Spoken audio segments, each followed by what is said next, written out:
yang telah disediakan pada petang ini. Berilah kami kuasa suci Bapa dan juga berilah kuasa suci Bapa kepada penceramah dan juga penyelia majalah seraya mereka membantu kami melihat bagaimana perkara-perkara yang akan diajarkan dapat memanfaatkan diri kami apabila kami mengikutinya dan mengikut segala piawaian Bapa.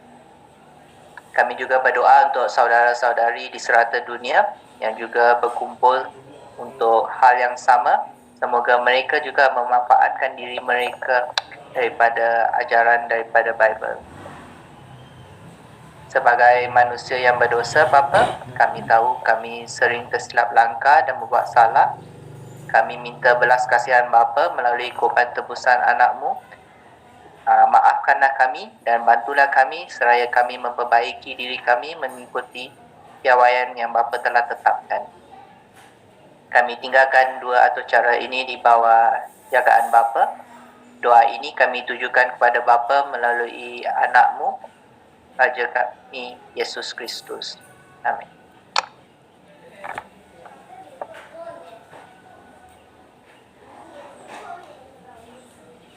Untuk memulakan atau cara pertama iaitu ceramah Bible, sila dengar kepada penceramah kami, Saudara Gregory, seraya dia memberi ceramah yang bertajuk Menghormati Kesucian Nyawa dan Darah.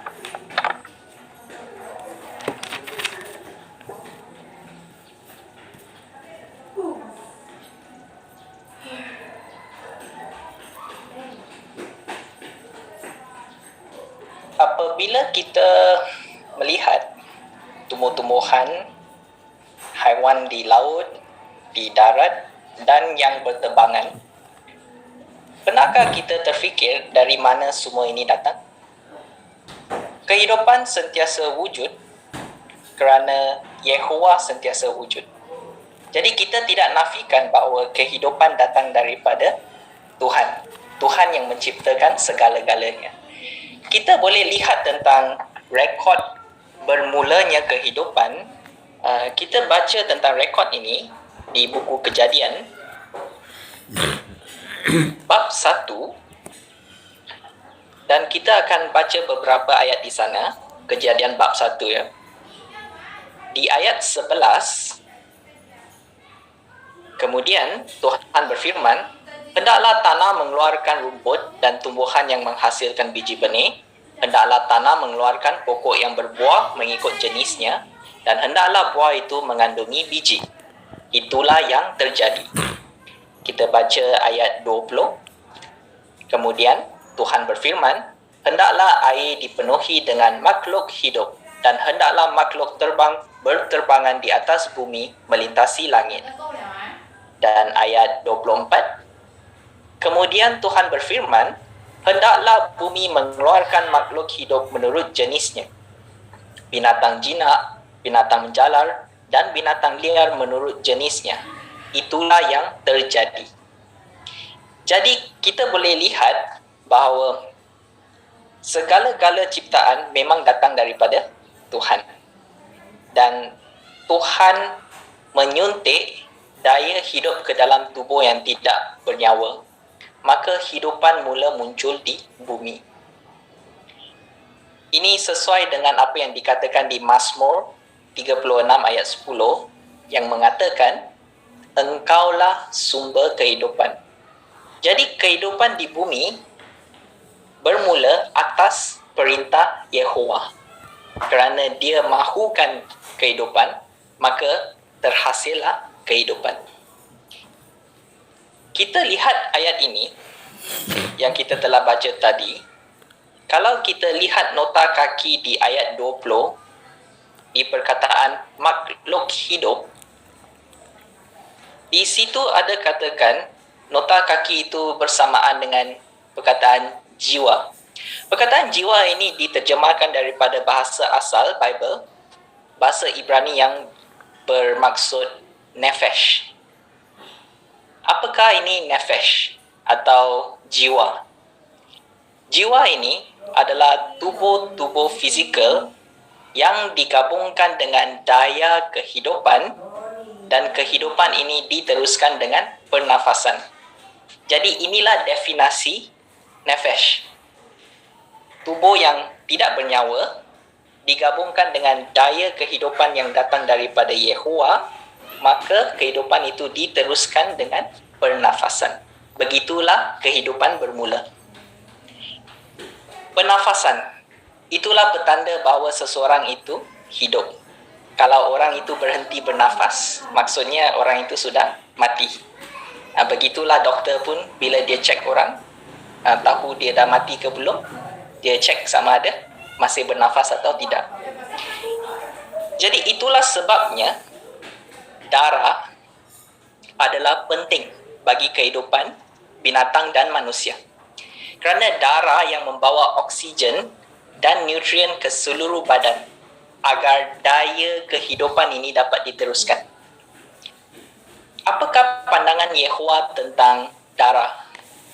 Kita baca tentang ini di buku Imamat bab 17, dan kita baca bersama ayat 11 hingga 14. Perhatikan pandangan Yehovah tentang darah.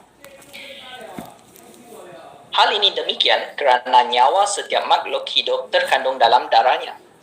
Aku sudah menentukan bahawa darah harus dicurahkan di atas mazbah bagi memohon pengampunan dosa untuk diri kamu sendiri.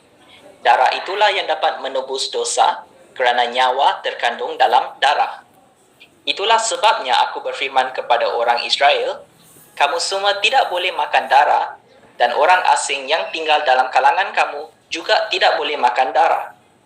Jika kamu atau orang asing yang tinggal dalam kalangan kamu sedang memburu dan menangkap seekor binatang liar atau burung yang boleh dimakan, dia mesti mencurahkan darah binatang tersebut lalu menutupi darah itu dengan tanah. Hal ini demikian kerana nyawa setiap makhluk hidup terkandung dalam darahnya. Itulah sebabnya aku berfirman kepada orang Israel, kamu semua tidak boleh makan darah sebarang makhluk, kerana nyawa setiap makhluk hidup terkandung dalam darahnya. Sesiapa yang makan darah mestilah dihukum mati. Perhatikan ayat yang kita baca tadi. Dalam ayat yang kita baca, 4 kali Yehovah menekankan hal ini. Nyawa atau jiwa tiap-tiap makhluk terkandung dalam darahnya. 4 kali disebut di dalam ayat-ayat itu. Jadi itu bermaksud sangat penting. Itulah pandangan Yehovah. Bagi Yehovah, darah bererti nyawa. Dan bagi Yehovah, nyawa dan darah manusia adalah suci. Di Kejadian 9 ayat 6, di situ Yehovah sama sekali tidak memperkenankan manusia yang menumpahkan darah orang lain atau membunuh. Bukankah hal ini harus mempengaruhi fikiran dan tindakan kita? Memandangkan nyawa tiap-tiap makhluk terkandung dalam darahnya, Tuhan memerintahkan bahawa darah hanya boleh digunakan selaras dengan tujuannya. Apakah tujuan yang satu-satunya tujuan darah boleh digunakan? Darah hanya boleh digunakan untuk mengampunkan dosa. Itulah satu-satunya catatan di dalam Bible. Penggunaan darah yang selaras dengan tujuan Yehovah. Sebagai contoh, di zaman Habil, kerana iman, Habil terdorong untuk curahkan darah binatang sebagai korban kepada Tuhan. Dan cara ini diperkenankan oleh Yehovah. Namun perbuatan Kain dan cara dia menggunakan darah adalah dikutuk oleh Yehovah. Kain membunuh Habil. Jadi berlakunya pertumpahan darah. Perbuatan ini dikutuk oleh Yehovah. Ratusan tahun kemudian, Yehovah memberikan arahan yang lebih terperinci tapi prinsip yang sama tentang cara menggunakan darah, dan sentiasa menekankan bahawa darah berkait rapat dengan nyawa. Sebagai contoh, semasa perayaan Paskah pertama di Mesir, Orang Israel dikehendaki untuk menyapu darah binatang pada tiang pintu rumah mereka. Ini bertujuan untuk melindungi anak sulung di dalam rumah itu daripada dibunuh semasa Yehova mendatangkan tulah ke atas Mesir. Dan menurut hukum Musa, Tuhan juga mengkehendaki korban-korban binatang dipersembahkan dan darahnya dipercikkan ke atas mazbah agar dosa dapat diampunkan. Jadi, rekod-rekod di dalam Bible ini memberitahu kita darah hanya digunakan untuk satu tujuan saja, selaras dengan tujuan Yehova, untuk mengampunkan dosa. Namun demikian, korban-korban yang menggunakan darah binatang dalam hukum Musa hanya tidak boleh mengampuni dosa kita.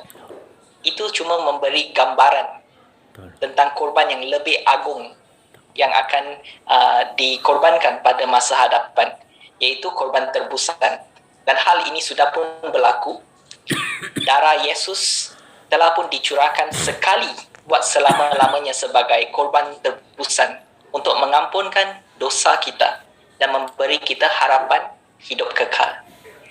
Jadi bila kita mengetahui bagaimana dan mengapa Yesus mati dan bagaimana peranan darah Yesus dalam penyelamatan kita, bukankah ini harus memperdalamkan penghargaan kita terhadap pengorbanan Yesus serta memperdalamkan penghargaan kita terhadap aturan Yehova yang pengasih ini.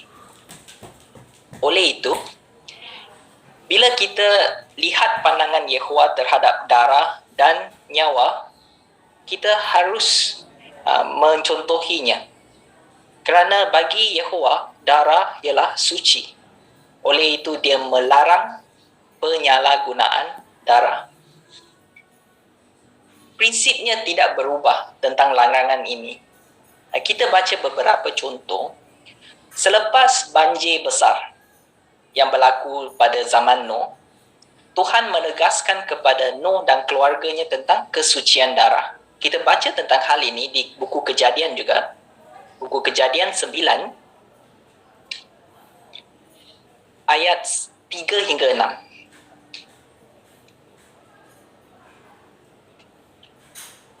Kamu boleh makan setiap binatang yang hidup. Aku memberikan semuanya kepada kamu untuk dimakan, sebagaimana aku memberikan tumbuhan hijau kepada kamu.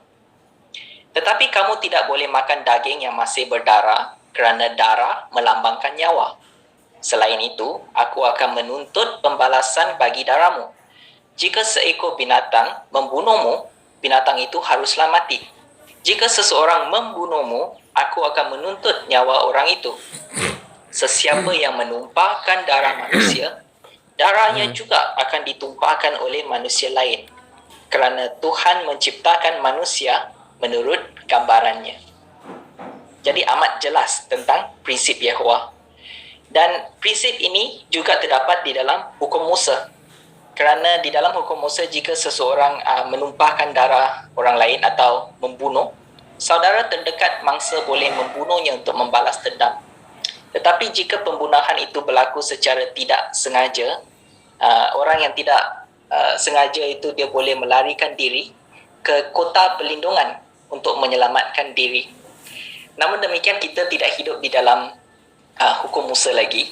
Jadi pembunuhan ini semua, tindakan ini akan dikendalikan oleh tindakan undang-undang. Kita tidak ikut hukum Musa lagi. Namun demikian, prinsip daripada hukum ini masih berkekalan. Kita menghormati nyawa. Namun demikian, pada abad pertama, orang Kristian ditegaskan sekali lagi tentang larangan penyalahgunaan darah, tetapi kali ini bukan bercakap tentang pembunuhan. Ada satu lagi larangan yang harus mereka ikuti. Kita baca di buku Kisah 15, bab 15, Kisah 15, bab ayat 28 dan 29.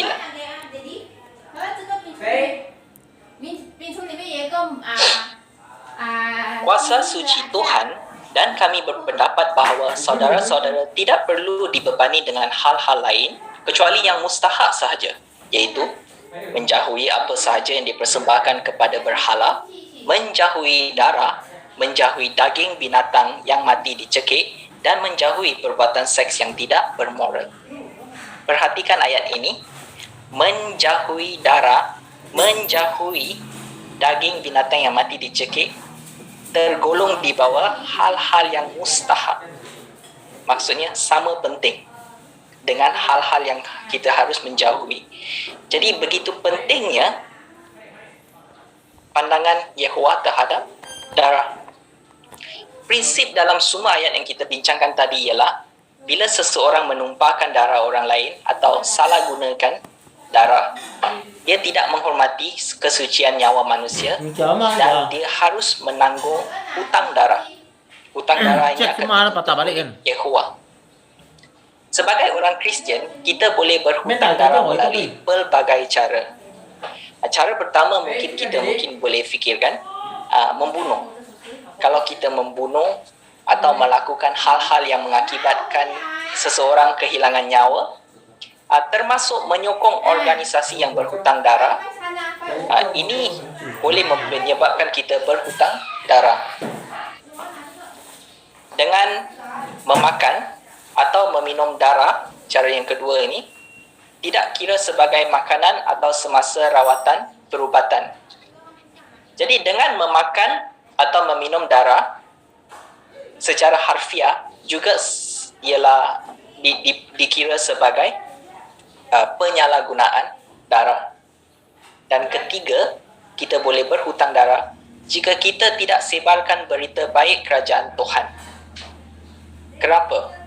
Kerana berita baik kerajaan Tuhan dapat menyelamatkan nyawa, dan bila kita tidak memberitakan ini kepada orang lain, kita berhutang darah. Seperti yang tercatat di Kisah 20 ayat 26. Jadi 3 cara ini kita akan bincangkan sebentar lagi dengan lebih mendalam. Dunia secara umum tidak menghargai nyawa. Hal ini terbukti kerana kita lihat jenayah yang ganas semakin berleluasa. Peperangan, hiburan, masa kini juga penuh dengan pembunuhan dan keganasan, dan bagi orang ini semua ialah normal. Dunia mengagung-agungkan aktiviti-aktiviti dan sukan ekstrim dan lasak, dan mereka gambarkan aktiviti ini sebagai seronok, dan mereka yang melibatkan diri dalam aktiviti sebegini kononnya hebat. Jadi itulah orang rasa seronok untuk melakukan hal-hal ini. Laporan bagi jumlah orang yang menggugurkan bayi, membuang bayi yang baru lahir, juga makin meningkat setiap tahun. Dunia memperagakan tindakan ini sebagai penyelesaian yang mudah dan bukannya sebagai tindakan yang tidak menghormati nyawa. Amat berbeza sekali kan dengan pandangan Yehova. Sekerana dalam pandangan Yehova di Mazmur 139 ayat 13 hingga 16, di situ ada mencatatkan nyawa kandungan adalah bernilai walaupun kandungan itu masih dalam peringkat awal pertumbuhan. Begitu bernilainya nyawa walaupun dalam rahim, belum lahir lagi. Jadi pandangan dunia sama sekali terpesong daripada pandangan Yehova. Kita tidak harus mencontohi pandangan dunia tentang darah dan nyawa. Satu lagi pandangan tentang nyawa yang kita harus ada, kalau kita menghormati kesucian nyawa, kita akan hidup selaras dengan kehendak Tuhan. Masuk akal kan? Kerana Yehova ialah sumber kehidupan. Dia yang memberi kita nyawa. Maka nyawa ini harus digunakan dalam cara yang dia berkenan. Itu masuk akal kan? Jadi cara yang dia berkenan ialah untuk kita gunakan nyawa kita untuk hidup selaras dengan kehendak Tuhan. Hanya dengan melakukan itu, baru kita menunjukkan bahawa kita menghormati kesucian nyawa. Kita boleh menjalinkan persahabatan dengan Tuhan, kita mengenalinya, kita mematuhi perintahnya, kita berjalan mengikut haluannya.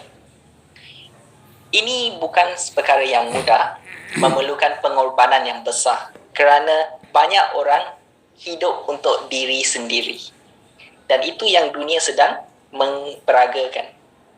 Namun di 2 Korintus 5 ayat 15 kita disarankan supaya tidak lagi hidup untuk diri sendiri. Jika nyawa dan hidup kita bertumpu kepada Tuhan, kita memandang suci nyawa kita.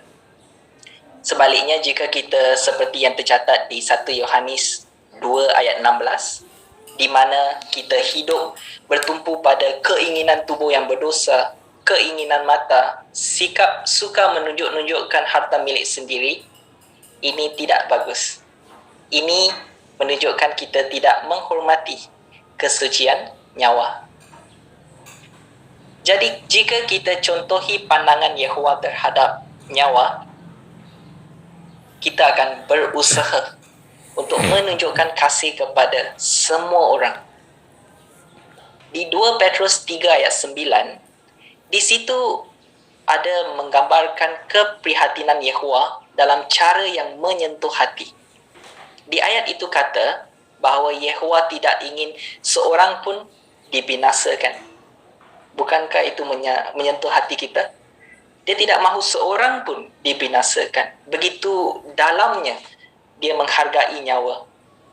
Jadi kita mencontohi pandangan Yehova dengan menunjukkan kasih kepada semua orang. Bagaimana? Kita memberi bantuan terbaik dengan menolong mereka memperoleh kehidupan abadi melalui kerja penginjilan kita. Dan bukannya bantuan perubatan atau kerja amal sosial. Banyak organisasi keagamaan, mereka berfikir bahawa bantuan perubatan, kerja amal sosial ini amat penting. Buat kerja amal, itu yang penting. Kita tidak nafikan bantuan sebegini memang membantu dalam aspeknya tersendiri. Namun bantuan ini cuma memberi kelagaan yang singkat saja. Kita memberi bantuan yang terbaik, iaitu kehidupan abadi. Dengan memperoleh kehidupan abadi, mereka dapat kelegaan yang berkekalan.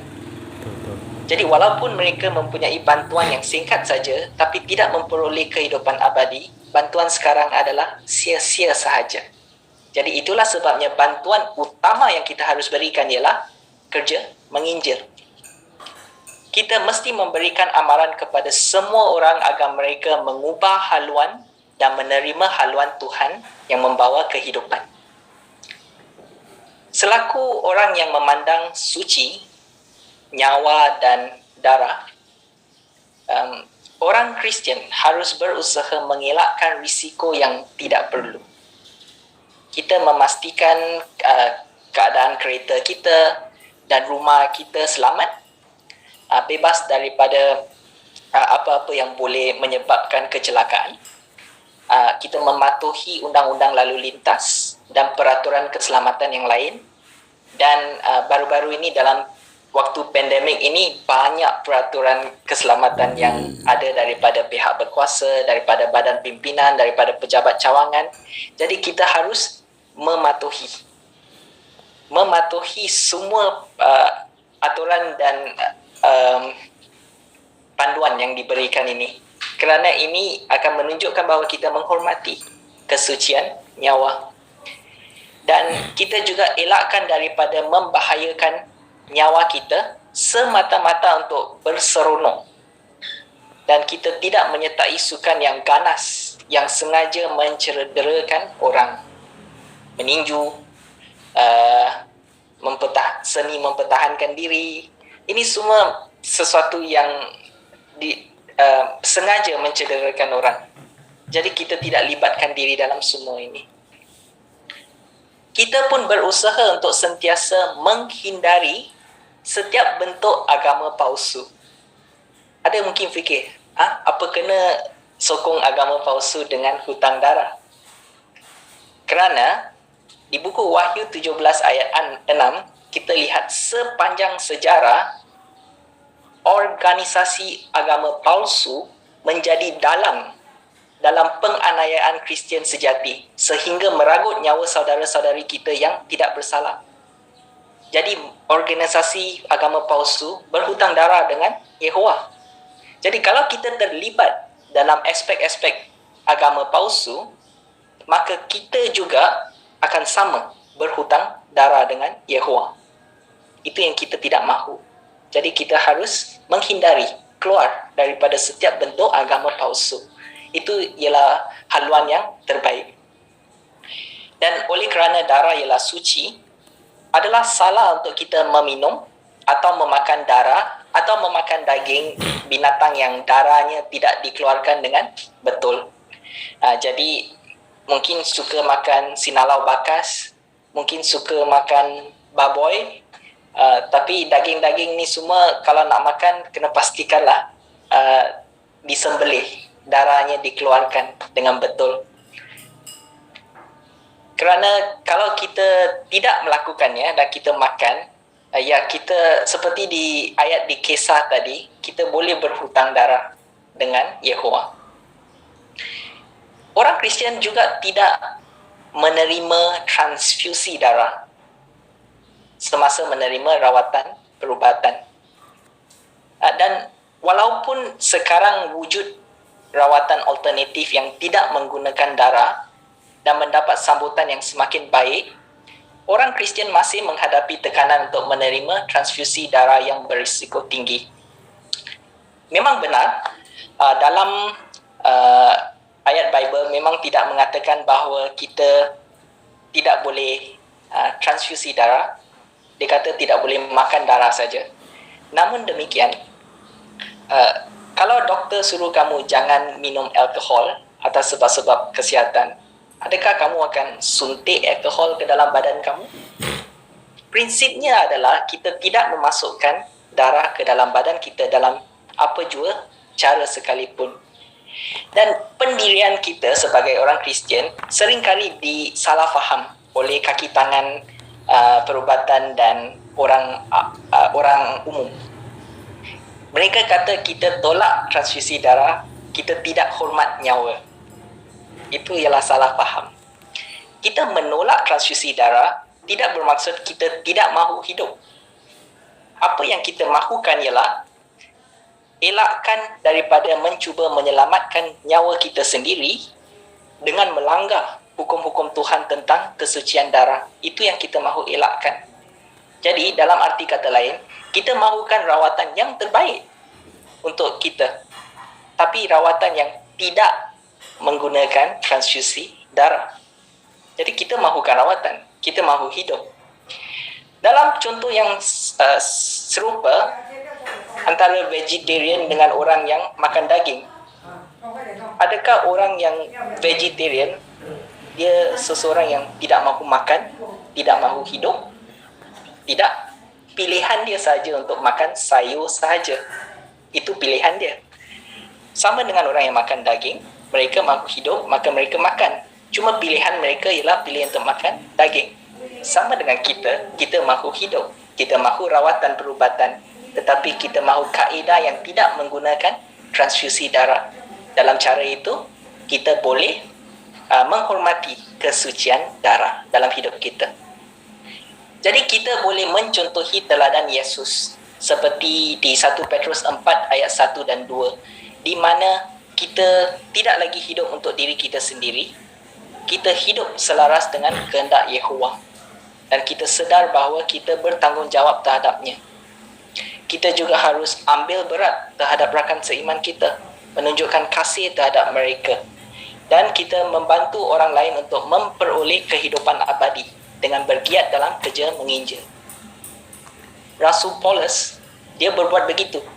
Dia membuat banyak pengorbanan demi menyelamatkan orang lain. Dan hal ini membawa kepuasan kepada hidupnya. Kita juga boleh memperoleh kebahagiaan dan kepuasan sejati jika kita gunakan nyawa kita untuk berkhidmat kepada Yehova. Jadi, marilah kita semua menghormati kesucian nyawa dan darah. Dan sebagai hasilnya, kita pasti menikmati hidup dengan nyawa yang berkekalan selama-lamanya di masa hadapan.